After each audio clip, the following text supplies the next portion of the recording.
Panglima Komando Daerah Militer Iskandar Muda Mayor Jenderal TNI Niko Fahrizal MT Erhan didampingi Ketua Persid Kartika Chandra Kirana Daerah Iskandar Muda Nyonya Eva Niko Fahrizal menyambut kepulangan 450 prajurit Satuan Tugas Pengamanan Perbatasan Statis Indonesia dan Papua Nugini Kewilayahan dari Batalion Infanteri 111 Karma Bakti yang telah berhasil menyelesaikan tugas wilayah perbatasan Indonesia dan Papua Nugini bertempat di Pelabuhan Kerunggukuh, Loksmawe pada Senin 21 Oktober 2024.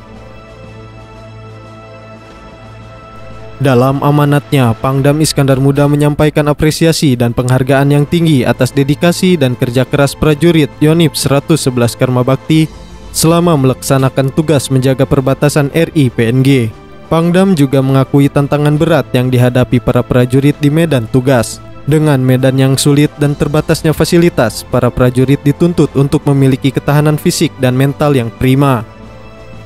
Selain menjaga keamanan, para prajurit juga dinilai berhasil membangun hubungan yang baik dengan masyarakat setempat, menunjukkan bahwa TNI selalu hadir sebagai pelindung dan pengayom rakyat. Kerjasama dengan tokoh masyarakat, adat, dan instansi terkait menjadi salah satu kunci keberhasilan dalam menjaga keamanan di wilayah perbatasan. Setelah menyelesaikan tugas di perbatasan, para prajurit Yonif 111 Karma Bakti akan kembali ke satuan asal mereka dan berkumpul kembali dengan keluarga. Namun, Pangdam berpesan agar nilai-nilai disiplin, loyalitas, dan dedikasi yang telah dipelajari selama bertugas tetap diterapkan dalam setiap penugasan di masa yang akan datang.